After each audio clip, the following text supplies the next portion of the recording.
গল্পের শুরুতেই একটা বাবা তার মার্ক নামের ৬ বছরের একটা ছেলেকে হঠাৎ মাঝরাতে ঘুম থেকে তুলে তাকে বলে যে এই ঘরের মধ্যে বিপদ আছে, তাড়াতাড়ি আমাদেরকে এখান থেকে বের হতে হবে। এরপর সে তার বড় ছেলে থমাসকেও বাইরে বের করে দেয়। ঠিক তখনই মার্ক লক্ষ্য করে যে একটা শিল্পের ওপর রাখা ছোট্ট একটা ব্যাঙের মূর্তি হঠাৎ করে জ্বলতে শুরু করেছে। এরপরেই ওই লোকটা তার 2 ছেলেকে নিয়ে দ্রুত গাড়ি নিয়ে বাড়ি থেকে বেরিয়ে পড়ে। কিন্তু ঠিক সেই সময় তার ওয়াইফ পেট্রা তাদের সামনে চলে আসে। সে বারবার বলছিল যে তুমি আমার বাচ্চাদেরকে নিয়ে যেতে পারো না। সে তার হাজবেন্ডকে আরো বলে তুমি শুধুই ভয় পাচ্ছ, কেউ তোমার পিছু করছে না। কিন্তু সে তার ওয়াইফের কথা না শুনে গাড়ি নিয়ে সেখান থেকে বেরিয়ে পড়ে। এরপরে হুট করে দেখা যায় ওই লোকটার মাথায় আগুন ধরে গিয়েছে আর সে তার 2 ছেলের সামনে সেখানেই মারা যায়। এই ঘটনার পুরো 10টা বছর পার হয়ে গিয়েছে। মার্ক এখন স্কুল ছাত্র আর তার বড় ভাই একটা সাউন্ড সিস্টেমের স্টোর খুলেছে। স্কুলের কেউ মার্ককে খুব একটা পছন্দ করে না, কারণ প্রথমে তো তার ভাইকে স্কুলে গুন্ডামি করার জন্য বের করে দেওয়া হয়েছে। ইদানিং মার্কের মধ্যেও সে একই রকম লক্ষণগুলো দেখা যাচ্ছে। মার্কের যখন ফ্রি সময় থাকে সে তার ভাই থমাসের দোকানে গিয়ে তাকে একটু সাহায্য করে। তার সঙ্গে মেমো নাম করে আরেকটা ছেলেও কাজ করে। মার্কের এই বছরের জন্মদিনে থমাস তাকে ক্রনিকল নামের একটা বই উপহার দিয়েছে। তাদের পরিবার অনেকদিন ধরেই লুকানো ছিল। এই বইতেও এই দুনিয়ার ব্ল্যাক টাওয়ার নামের ভিন্ন এক জগৎ সম্পর্কে বলা আছে, যেখানে গ্রিফিন নাম করে একটা খতরনাক জানোয়ার শয়তানের হয়ে কাজ করে। গ্রিফিনের আসল উদ্দেশ্য ছিল মানুষদেরকে হত্যা করে বা তাদেরকে বশে নিয়ে পৃথিবী শাসন করা। আর ওই বইতে লেখা তথ্য অনুযায়ী তাদের পরিবারের লোকই গ্রিফিনের থেকে এই পুরো পৃথিবীর মানুষকে রক্ষা করছে। এরপর ওই বইটি নিয়ে বাড়ি ফিরে এসে মার্ক অনেক শান্তিতে সেটা পড়া শুরু করে। তবে প্রথমে মনে হচ্ছিল যে এই সব কিছুর মধ্যে মন গড়া কোনো কাহিনী, কিন্তু সেখানে আঁকা নকশাগুলো একদম বাস্তব বলে মনে হচ্ছিল। আর ওই ছবিগুলোকে দেখতে দেখতে হঠাৎ মার্ক একটা অদ্ভুত জায়গায় টেলিপোর্ট হয়ে যায় আর সেই ভয়ঙ্কর দেখতে জানোয়ারগুলো তার সামনে চলে আসে। মার্ক তখন নিজের জীবন বাঁচাতে সেখান থেকে দৌড় দেয়, কিন্তু হঠাৎ করে একটা গর্তের মধ্যে পড়ে যায়। এই ভয়ঙ্কর প্রাণীটা একটা কুড়াল দিয়ে তখন মার্কের প্রাণ নিয়ে নিচ্ছিল, কিন্তু ঠিক তখনই দেখা যায় মার্ক তার বিছানায় বসে চিৎকার করছে। এর পরের দিন মার্ক যখন স্কুলে যায় তখন সেখানে বেকি নাম করে একটা নতুন মেয়ে আসে। আর বেকি স্কুলে আসার সঙ্গে সঙ্গেই তো তাকে মার্ক এবং তার ভাইয়ের সম্পর্কে সব কথাই সেখানে থাকা বাকি ছেলেরা বলে দেয়। তবে বেকির এসব কথাবার্তায় তেমন কিছু একটা যায় আসে না, উল্টো তার আস্তে আস্তে মার্কের সাথে বেশ ভালো একটা বন্ধুত্ব গড়ে ওঠে। সন্ধ্যায় যখন মার্ক স্কুল থেকে বাসায় ফিরে আসে তখন তার মা পেট্রা তার সঙ্গে থেরাপি সেশন নিয়ে আলোচনা করছিল। আসলে মার্কের মাই তাকে প্রতিদিন থেরাপি দিতে পাঠাতো, যাতে সে তার বাবার মতো না হয়ে যায়। তবে থমাসের এই সব কিছু একদম পছন্দ হতো না, তাই জন্য সে মার্ককে তখন ঘরের বাইরে নিয়ে আসে আর তাকে নিয়ে গাড়িতে করে বেরিয়ে এসে শ্মশান ঘাটে চলে যায়। আসলে তারা 2 ভাই ওই ব্ল্যাক টাওয়ারের ঘটনাটা সবার সামনে নিয়ে আসতে চাচ্ছিল। তারা 2 জন মিলে প্রথমে সেখানে থাকা গির্জার উপরে উঠে যায় আর সেখানে গিয়ে তারা দেখতে পায় তাদের পূর্বপুরুষ আগে থেকেই তার বসবাসের জায়গা তৈরি করে রেখেছে। ওখানে তারা তাদের বাবার ব্যবহার করা কিছু জিনিসপত্র দেখতে পায়। ছোট্ট একটা কাঠের বক্সও ছিল সেখানে, যেটা দেখে মনে হচ্ছিল এখানে কোনো স্পেশাল লকেট রাখা। এরপর কিছু একটাতে খোঁচা লেগে মার্কের আঙুল কেটে গিয়ে 1 ফোঁটা রক্ত নিচে পড়ে আর সঙ্গে সঙ্গে তো নিচের একটা ঢাকনা আপনা আপনি খুলে যায়। আর ওখান থেকে তারা 2 ভাই একটা লকেট খুঁজে পায়। তারা তখন বলে যে ওই বইয়ের তথ্য অনুযায়ী এই লকেটের মাধ্যমে তাদের পরিবারের কোনো এক সদস্য গ্রিফিনকে মারতে পারে। এরপরে মার্ক যখন ওই লকেটটাকে হাতে নেয় ঠিক তখনই ওখানে থাকা একটা পাথরের মূর্তি জীবন্ত হয়ে ওঠে। মার্ক আর থমাস তো ভয় পেয়ে নিজেদের জীবন বাঁচাতে সেখান থেকে পালাতে শুরু করে। তবে তাদের সামনে তখন অন্য একটা পাথরের মূর্তি এসে দাঁড়িয়ে যায়। তবে ওই মূর্তিটা তাদের উপর হামলা করার আগেই একটা দেবদূত এসে তাদের 2 ভাইকে বাঁচিয়ে নেয়। এরপরে তো ওই দেবদূত আর খারাপ মূর্তির মধ্যে লড়াই শুরু হয়ে যায় আর এই সুযোগে তারা 2 ভাই ওখান থেকে পালিয়ে চার্চের মধ্যে লুকিয়ে পড়ে। সকালবেলা যখন মার্ক চোখ খোলে তখন দেখতে পায় যে থমাস সেখানে নেই। এরপর সে চার্চ থেকে বাইরে বের হয়ে ওই দেবদূতের মূর্তির সামনে গিয়ে শুকরিয়া আদায় করে আর গাড়িটা নিয়ে থমাসকে খুঁজতে বেরিয়ে পড়ে। তবে ঘরে যাওয়ার পর সে যখন ওই ক্রনিকল বইটা আবার খোলে তখন সে একটা অদ্ভুত আওয়াজ শুনতে পায়। কেউ একজন তাকে বলছিল যে ব্ল্যাক টাওয়ারের ওই দুনিয়াতে গিয়ে তাকে থমাসকে খুঁজে আনতে হবে। এরপরে মার্ক চলে যায় ডক্টর পিটারের কাছে। আর ডক্টর পিটারই ছিল মূলত মার্কের থেরাপিস্ট। আর এখান থেকে আমরা জানতে পারি যে বেকি আসলে ডক্টর পিটারেরই মেয়ে। এরপরে তো মার্ক তার ভাইকে খুঁজতে তাদের দোকানে চলে যায়, কিন্তু ওখানে সে থমাসকে খুঁজে পায় না। এরপর সে বাসায় এসে আবার ওই ক্রনিকল বইটা খোলে, আর সেখান থেকে সে ওই ব্ল্যাক টাওয়ারে যাওয়ার জন্য পোর্টালের মতো কিছু একটা দেখতে পায়। আর ওই পোর্টালের ছবি দেখে তার অনেক চেনা মনে হচ্ছিল, কারণ সেটা ওই চার্চের মধ্যেই দেখেছে। কিন্তু ঠিক তখনই সে পেছন ফিরে তাকাতেই একটা অদ্ভুত দেখতে পোকা দেখতে পেয়ে সে ভয় পেয়ে যায়। আর মুহূর্তের মধ্যে সে আবারও পৌঁছে যায় এক গভীর জঙ্গলে। এদিকে মেমো যখন তাদের ওই দোকানে পৌঁছায়, তখন সেখানে মার্ক আর থমাস দুই ভাইয়ের কাউকে দেখতে না পেয়ে সে পেট্রোকে ফোন করে। তখন পেট্রো তো কোথাও তার দুই ছেলেকে খুঁজে না পেয়ে পুলিশের কাছে একটা নিখোঁজ রিপোর্ট লিখিয়ে আসে। এদিকে মার্ক টেলিপোর্ট হয়ে জঙ্গলে গিয়েছে। সেখানে গিয়ে সে থমাসকে দেখতে পায়। থমাস তো মার্ককে দেখে অনেক খুশি হয়ে গিয়েছিল, কারণ শেষমেশ তাহলে মার্কও এখন ব্ল্যাক টাওয়ারের দুনিয়াতে চলে এসেছে। কিন্তু মার্ক যখন থমাসকে বলছে আমি কিন্তু কোনো পোর্টালের সাহায্য ছাড়াই এই জঙ্গলে চলে এসেছি, তখন থমাস বুঝতে পারে যে তাহলে মার্কের মধ্যে টেলিপোর্ট হওয়ার ক্ষমতা রয়েছে। এর পরের দিন সকালবেলায় থমাস হঠাৎ করে মার্ককে ঘুম থেকে ডেকে তোলে, কারণ হঠাৎ করেই কিছু ভয়ঙ্কর জন্তু তাদের উপর অ্যাটাক করে বসে। তারা দুই ভাই তো নিজেদের জীবন বাঁচাতে প্রাণপণে দৌড়াতে শুরু করে, কিন্তু থমাস হোঁচট খেয়ে নিচে পড়ে যায়। আর ওই ভয়ঙ্কর জন্তুগুলো তখন থমাসকে ধরে ফেলে। আর ঠিক ওই সময় মার্ক আবারও টেলিপোর্ট হয়ে তাদের দোকানে চলে আসে। হঠাৎ করে মার্ককে এভাবে দেখে তো বেকি আর মেমো দুজনেই ভয় পেয়ে যায়। তারা দুজন মিলে এরপরে মার্ককে বলে তুমি কোত্থেকে আসলে, আর এর আগে কোথায় ছিলে, এইসব সত্যি কথা আমাদেরকে বলবে। অন্যদিকে আমরা সেই দুনিয়া দেখতে পাই যেখানে একটা জানোয়ার তাদের মালিককে খবর দিচ্ছে যে তারা যে ছেলে টেলিপোর্ট করতে পারে তাকে আটক না করে তার ভাইকে ধরে এনেছে। এদিকে মার্ক তো বেকি আর মেমোকে সেই ক্রনিকল বুক আর ব্ল্যাক টাওয়ারের কথা বলে। তারা দুজন তো মার্কের একটা কথাও বিশ্বাস করে না, তাই মার্ক এবার সত্যিটা প্রমাণ করার জন্য তাদেরকে সেই চার্চে নিয়ে যায়। কিন্তু এখানে আসার পর তার সেই ঘরটা আর দেখতে পায় না যেখান থেকে সে আর থমাস ঢুকেছিল। আর এখানে কিছু দেখতে না পেয়ে বেকি আর মিমো দুজনেই রেগে যায়। তাদের মনে হচ্ছিল কেউ তাদেরকে নিয়ে মজা করছে, তাই তারা ওখান থেকে চলে যায়। এটা দেখে তো মার্কের অনেক রাগ হয়, তাই সে তার সামনে থাকা পাথরের মূর্তিতে আঘাত করে। আর মার্কের এই ঘুষির কারণে কিন্তু ব্ল্যাক টাওয়ারের দেয়ালে ফাটল ধরে সেখান থেকে পানি পড়ছিল।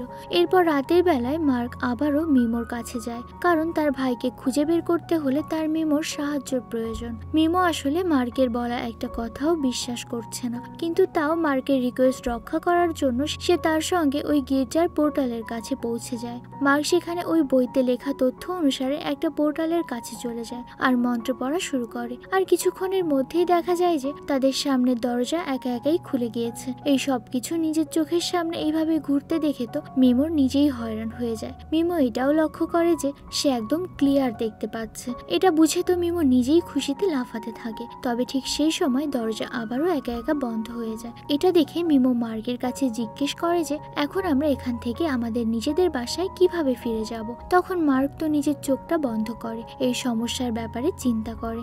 তবে ঠিক তখনই সেখান থেকে মার্ক গায়েব হয়ে যায়। এরপর যখন মার্ক চোখ খোলে সে নিজেকে তার ঘরের মধ্যে আবিষ্কার করে। তবে সে অনেক বেশি চিন্তিত ছিল, কারণ মিমোকে সে ওই জায়গায় রেখে এসেছে। তাই মার্ক তখন আবার ওই দুনিয়ায় টেলিপোর্ট হয়ে যাওয়ার চেষ্টা করে, কিন্তু এতে কোনো লাভ হয় না। ঠিক তখনই সেখানে তার মা পেট্রা চলে আসে। আর মার্কের সামনে যখন সে ক্রনিকল বইটা খোলা দেখতে পায় সে তো অনেক রেগে যায়, কারণ তারও মনে হচ্ছিল মার্ক তার বাবার মতোই হতে চলেছে। এই কারণে সে তো মার্ককে একটা রুমে বন্ধ করে দিয়ে চলে যায়। মার্কের তখন প্রচন্ড রাগ হয় আর সে জোরে জোরে দরজায় ঘুষি মারতে থাকে। মার্কের এই জোরে জোরে দরজায় মারার কারণে ব্ল্যাক টাওয়ারের দেয়ালে আবারও ফাটল ধরতে শুরু করে। এরপরে পেট্রা ডাক্তারের কাছে ফোন করে মার্কের এসব ব্যাপার জানায়। তখন ডক্টর তাকে মার্ককে দ্রুত খুলে দেওয়ার জন্য বলে। পেট্রা যখন মার্ককে দরজাটা খুলে দেয় সে তো ওখান থেকে বেরিয়ে সোজা সেই চার্চে চলে আসে। সেখানে ঢোকার আগে সে নিচে পড়ে থাকা একটা গাছের বাকলে লেখা দেখতে পায় যে মিমো আশেপাশেই আছে।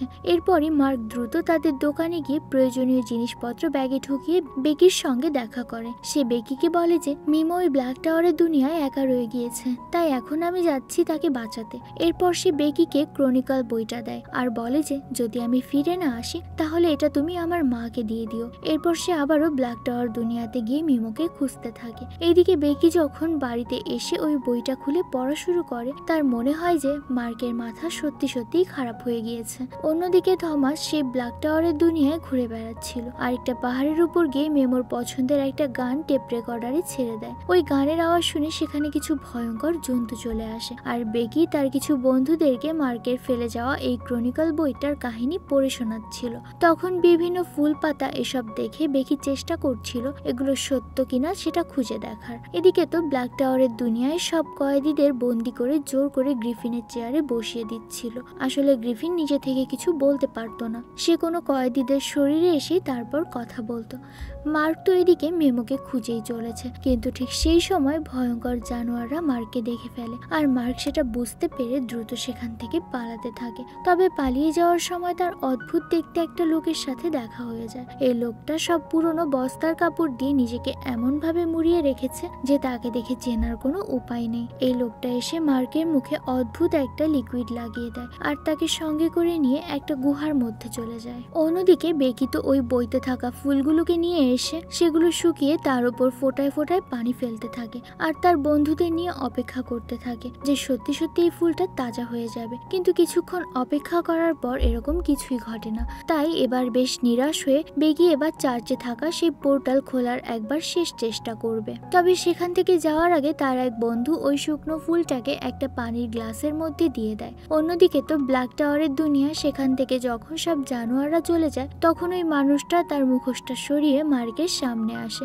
সে মার্ককে বলে যে তুমি আমাকে চিনতে পারছো না, আমি মিমো। আসলে আমাদের আসল দুনিয়ায় যদি একদিন কাটে তার বিনিময়ে এই ব্ল্যাক টাওয়ারের দুনিয়ায় 1 মাসেরও বেশি সময় কেটে যায়। এই জন্যই মিমোর এখন এই অবস্থা হয়েছে, মানে বয়স বেড়ে মার্কের দ্বিগুণ হয়ে গিয়েছে। এরপরে মিমো আর মার্ক থমাসকে খোঁজার জন্য সামনের দিকে এগোয়। ঠিক তখনই তারা দেখতে পায় যে সেখানে একটা কয়েদিদের দলকে ওই জানোয়াররা অনেক কষ্ট দিচ্ছিল, আর ওই দলের মধ্যে এসে তখন থমাসকেও দেখতে পায়। তবে তারা থমাসকে ডাকার আগেই ওই জন্তুগুলো মিমো আর মার্ককে দেখে ফেলে। তাই তারা যখন মার্কদের আক্রমণ করার জন্য আসে, মার্ক আর মিমো তখন দৌড়াতে দৌড়াতে একটা খাদের কিনারা পর্যন্ত চলে আসে। অন্যদিকে বেকি আর তার বন্ধুরা তো ওই বইয়ের তথ্য অনুসারে পোর্টাল খোলার জন্য সব মন্ত্র পড়ে চেষ্টা করতে থাকে, কিন্তু দরজাটা কোনোভাবেই খুলছিল না। এদিকে মার্ক আর মিমো কোনো উপায় না পেয়ে সাহস করে ওই পাহাড় থেকে নিচের খাদে লাফিয়ে পড়ে আর সোজা টেলিপোর্ট হয়ে মার্কের ঘরের মধ্যে চলে আসে। তাদের আওয়াজে পেট্রো দ্রুত ওখানে চলে আসে আর মার্কের পর বেকিকে ফোন করে ওই বইটা নিয়ে তার কাছে আসতে বলে। ঠিক তখন আমরা দেখতে পাই টেবিলে সেই ফুলটা পানির মধ্যে অনেক সুন্দর করে ফুটে আছে, তবে ফুলের ভেতর থেকে একটা বিষাক্ত বিচ্ছু বেরিয়ে আসে।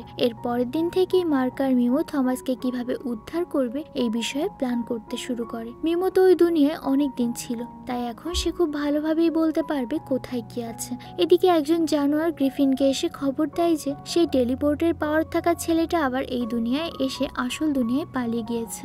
এটা শুনে তো গ্রিফিনের প্রচন্ড পরিমাণ রাগ হয়, আর তখন দৃশ্য পরিবর্তন হলে আমরা বেকিকে দেখতে পাই। সে চোখ খুলেই তার টেবিলের ওপর ওই ফুলটাকে দেখে বেশ অবাক হয়ে যায়। তবে ঠিক ওই সময় ফুলটা থেকে যে বিচ্ছুটা বেরিয়ে এসেছিল ওটা তাকে প্রায় কামড়ে দিচ্ছিল, কিন্তু বেকি সেটা টের পেয়ে একটুর জন্য বেঁচে যায়। এরপর সে ওই ক্রনিকল বুকটা তার বাবার কাছে দিয়ে দেয়, কারণ মার্কের বলা প্রত্যেকটা কথাই তার কাছে মিথ্যা বলে মনে হচ্ছে। এরপর বেকির বাবা যখন ওই বইটা পড়ে সে পেট্রাকে জানায় যে আমার মনে হয় বেকিই ঠিক বলছে, মার্কের মাথায় কোনো না কোনো গন্ডগোল আছে। এটা শুনে তো পেট্রা এবার সিদ্ধান্ত নেয় সে মার্ককে মেন্টাল অ্যাসাইলামে দিয়ে আসবে। আর কিছু সময় পর দেখা যায় সত্যি সত্যি সেখানে অ্যাম্বুলেন্স চলে আসে মার্ককে নেওয়ার জন্য, কিন্তু মার্ক তাদের হাত থেকে পালিয়ে সোজা চার্চে চলে আসে। কিন্তু এই অ্যাসাইলামের লোকেরা তখন মার্ককে ফলো করতে করতে চার্চেও চলে আসে এবং জোর করেই তারা মার্ককে তাদের সঙ্গে নিয়ে যেতে চাচ্ছিল। তবে ঠিক সেই সময় বরাবরের মতো মিমো এসে মার্ককে এবার বাঁচিয়ে নেয়। কিন্তু এরপর যখন তারা চার্চ থেকে বাইরে বের হয় তখন দেখা যায় যে পেট্রো গাড়ি নিয়ে চার্চের বাইরে অপেক্ষা করছে। সে তখন মার্কের গায়ে অনেক রক্ত দেখতে পায় আর ভাবে যে মার্ক হয়তোবা কাউকে মেরে ফেলেছে। তবে ওই সময় মার্ক তার মাকে অ্যাভয়েড করে মিমোকে নিয়ে টেলিপোর্ট করে ঠিকই ওই ব্ল্যাক টাওয়ারের দুনিয়ায় আবার চলে আসে। আর অন্যদিকে পিটার এসে বেকিকে জানায় যে মার্ক একজন অ্যাসাইলাম কর্মীকে মেরে ফেলেছে। দিন দিন সে বেশ খতরনাক হয়ে যাচ্ছে, তাই আমি চাই না তুমি মার্কের সাথে আর কোনো প্রকার মেলামেশা করো। অন্যদিকে দেখা যায় যে ব্ল্যাক টাওয়ারে বৃষ্টি হওয়ার কারণে সেই বৃষ্টির পানি পৃথিবীতে এসে ওই ফুলগুলোর ওপর পড়ে আর ফুলগুলো থেকে সেই বিষাক্ত বিচ্ছু বেরিয়ে আসে। তখন দেখা যায় সত্যি সত্যি একটা বিচ্ছু এসে বেকিকে কামড় দিয়ে যায়। বেকি তখন কোনো মতে লবণ ছিটিয়ে দিয়ে ওখানেই বিচ্ছুটাকে মেরে ফেলে। অন্যদিকে মার্ক আর মিমো ওই বিষাক্ত বিচ্ছুর কামড়ের হাত থেকে বাঁচতে একটা পাহাড়ের উপরে এসে আশ্রয় নেয়, কিন্তু সকাল হলে দেখা যায় সমস্ত বিচ্ছুরা সেখানে পুরো কয়লা হয়ে গিয়েছে। আর এদিকে তো বেকি তার বাবার রুমে এসে ক্রনিকল বুকটা খুঁজে বের করে। ওই বিচ্ছুর ঘটনার পর থেকে বেকিও এবার বুঝতে পারছে যে মার্ক কোনো মিথ্যা কথা বলছে না। সে ওই বইটা নিয়ে সোজা চলে যায় মার্কের মা পেট্রার কাছে। এরপরে আমরা ডক্টর পিটারকে দেখতে পাই। সে বাড়িতে ফিরে এসে তার রক্তমাখা জামা কাপড়গুলো আগুনে পুড়িয়ে দেয়। আর এখান থেকে আমরা জানতে পারি যে আসলে ওই চার্চে যে লোকটাকে মারা হয়েছিল ওটা মার্ক মারেনি। মার্কের রূপ ধরে ডক্টর পিটার এই কাজটা করেছে। অন্যদিকে দেখা যায় গ্রিফিনের দরবারে একটা নতুন লোক আসে আর তাকে বলে যে আমি মার্ককে আমাদের এই দুনিয়া থেকে যেতে না দেওয়ার জন্য অনেক চেষ্টা করেছি, কিন্তু কোনোভাবেই তাকে আটকাতে পারিনি। অন্যদিকে মিমো এবার মার্ককে নিয়ে যায় তার বানানো ছোট্ট একটা কুঠিতে। মিমো যখন এই দুনিয়ায় কিছুদিনের জন্য ছিল তখন সে থাকার জন্য এই জায়গাটা বানিয়েছিল। আর এটা দেখে তো মার্ক অনেক খুশি হয়ে যায়। আর পৃথিবীতে বেকি এসে পেট্রাকে সবকিছু খুলে বলে। তখন তাদের সঙ্গে একজন ডিটেকটিভ ছিল। তারও মনে হচ্ছিল যে ইদানিং শহরে অনেক আজব আজব ঘটনা ঘটছে। এরপরে বেকি মার্কের জন্মের আগের আর তার পূর্বপুরুষদের সব কাহিনী খুলে বলে। কিন্তু ঠিক তখনই তার মনে পড়ে যায় যে তার ব্যাগটা একটা বন্ধুর গাড়িতে ফেলে এসেছে আর ওই ব্যাগের মধ্যেই সেই বইটা ছিল।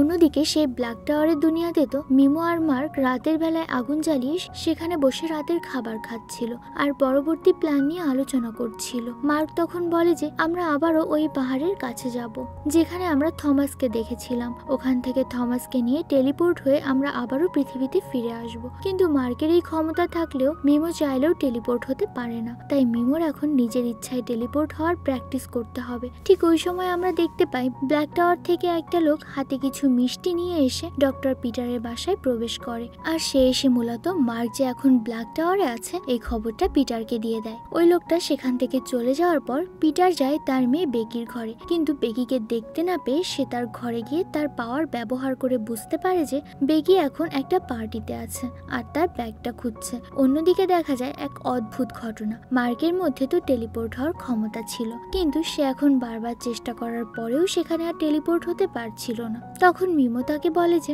তুমি তোমার মনের ভয়টা সরাও, কোনো ভালো মুহূর্ত মনে করো আর এরপর আবারও ট্রাই করো, দেখবে ঠিক পারবে। এরপরে মার্ক মাটিতে শুয়ে তার আর বেগির মধ্যে কিছু ভালো মুহূর্তের কথা মনে করতে থাকে আর সঙ্গে সঙ্গে টেলিপোর্ট হয়ে পৃথিবীতে ফিরে আসে। এরকম সে 2-3 বার পৃথিবী এবং সেই ব্ল্যাক টাওয়ারের মধ্যে যাতায়াত করে। তখন মিমো তাকে বলে যে তুমি কি জানো এর মাঝখানে 2টা দিন সময় পার হয়ে গিয়েছে। আর এখন মার্ক বুঝতে পারে টেলিপোর্ট হতে হলে পুরো মন ঠিক রেখে ওই জায়গা সম্পর্কেই ভাবতে হবে, তাহলে খুব সহজেই এক জায়গা থেকে অন্য জায়গায় টেলিপোর্ট হওয়া সম্ভব। অন্যদিকে বেকিও তার সেই ফ্রেন্ডের বাড়িতে চলে যায় আর গিয়ে তার ব্যাগটা দেখতে পায়। কিন্তু এরপর যখন সে ক্লিনিক্যাল বইটা খোলে তখন দেখতে পায় যে সেই ফুলগুলো বড় হয়ে গিয়েছে আর ওখান থেকে অনেক বিচ্ছু বের হয়েছে। সে তো অনেক ভয় পেয়ে যায় যে এখনই বিচ্ছুগুলো সেখানে থাকা সবাইকে কামড়ে দেবে। তাই দ্রুত সে লবণ ছিটিয়ে ওই বিচ্ছুগুলোকে মারার চেষ্টা করে। অন্যদিকে থমাস কারো কথার আওয়াজ পেয়ে বাইরে বের হয়ে দেখে সেখানে তার বাবা, কিন্তু তার বাবাকে দেখে তার বড্ড অচেনা লাগছিল। এদিকে ডক্টর পিটার বেগির পিছু করতে করতে সেই পার্টিতে চলে যায় যেখানে অলরেডি একটা বিচ্ছু একটা মেয়েকে কামড়ে পুরো আহত করে ফেলেছে। বেগি তখন ওই মেয়েটাকে সাহায্য করতে ছুটে যায়, কিন্তু ঠিক সেই সময় তার বাবা তার সামনে এসে তাকে হিপনোটাইজ করে বাড়িতে নিয়ে যায়। ওই সময় পার্টিতে পেট্রা আর ডিটেকটিভ ছিল। তারা দেখতে পায় যে সেখানে থাকা সমস্ত ছেলেমেয়েরা ভয় পেয়ে এদিক ওদিক ছোটাছুটি করছে, এমনকি কেউ কেউ তো রক্তাক্ত অবস্থায় পড়ে যাচ্ছে। আর কিছু সময়ের মধ্যে দেখা যায় পুরো পার্টি সেন্টারটাই ফাঁকা হয়ে যায় আর ওই বিচ্ছুগুলো এক একটা সব ভয়ঙ্কর বড় বড় জন্তুদের রূপ নেয়। তখন সেখানে পেট্রা আর ওই ডিটেকটিভ মিলে তাদেরকে গুলি করে মারার চেষ্টা করে, কিন্তু তাদের উপর কোনো গুলির আওয়াজ কাজ করছিল না।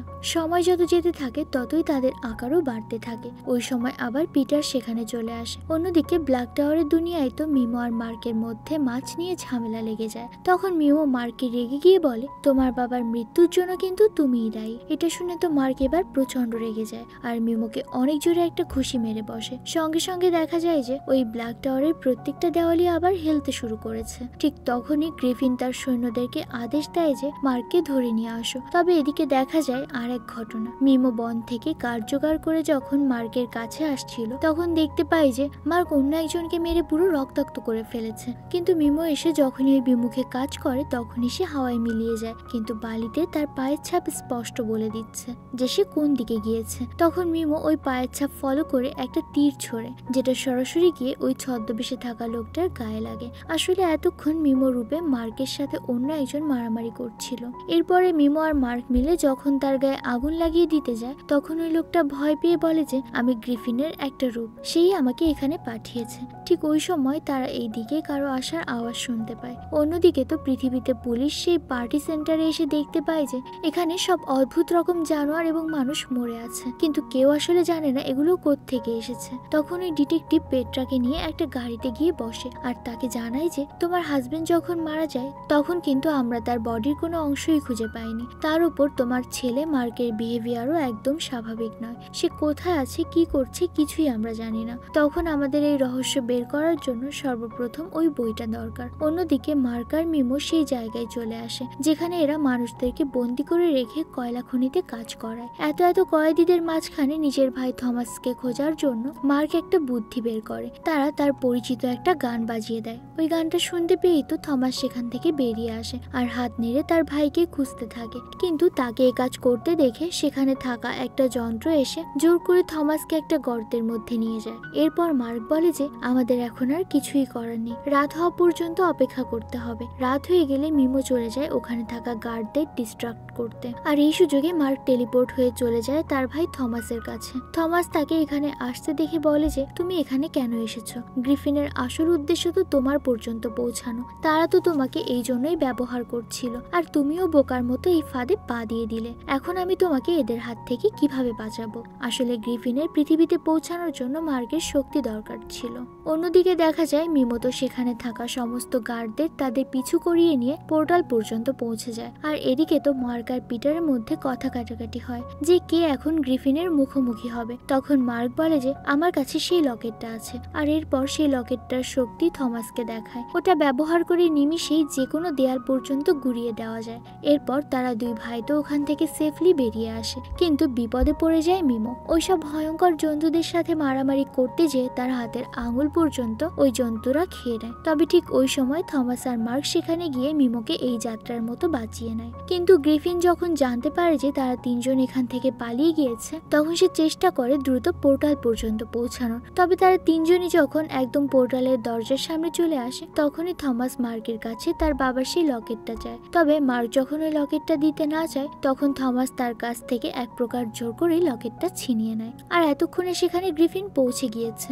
অন্যদিকে দেখা যায় পৃথিবীতে পুলিশ তো বেকিকে তার বাড়ি থেকে ধরে নিয়ে যায়, কিন্তু ডাক্তার পিটার তখন বাধা দেয়, কারণ সে তার মেয়েকে এইভাবে পুলিশের হাতে দিতে চাচ্ছিল না। এদিকে দেখা যায় যে পোর্টালের সামনে পুরো ধোঁয়ায় ভরে গিয়েছে। মার্ক তখন ওই ধোঁয়ার মধ্যে দূরে তার ভাই থমাসকে আবছা দেখতে পাচ্ছে। এরপর সে মাটি থেকে ওই জাদুর লকেটটা তুলে নেয় যেটা থমাস ফেলে দিয়েছিল। এটা দেখতে পেয়ে সে খুব ভালো করে বুঝতে পারে যে তার ভাইকে গ্রিফিন ধরে নিয়ে গিয়েছে। অন্যদিকে দেখা যায় পেট্রা, ডিটেকটিভ আর বেকি সেই পোর্টালের দরজাটা খোলার চেষ্টা করছিল, আর গ্রিফিন তো ইচ্ছে করে মার্কে উস্কে দিচ্ছিল তার সঙ্গে লড়াই করার জন্য। কিন্তু মার্কের তখন তার বাবার উপদেশ মনে পড়ে যায় আর সে একদম শান্ত হয়ে যায়। আর অন্যদিকে বেকি মন্ত্র পড়ে ঠিকই পোর্টালটা খুলে ফেলে আর মিমোকে সঙ্গে সঙ্গে বাইরে নিয়ে আসে।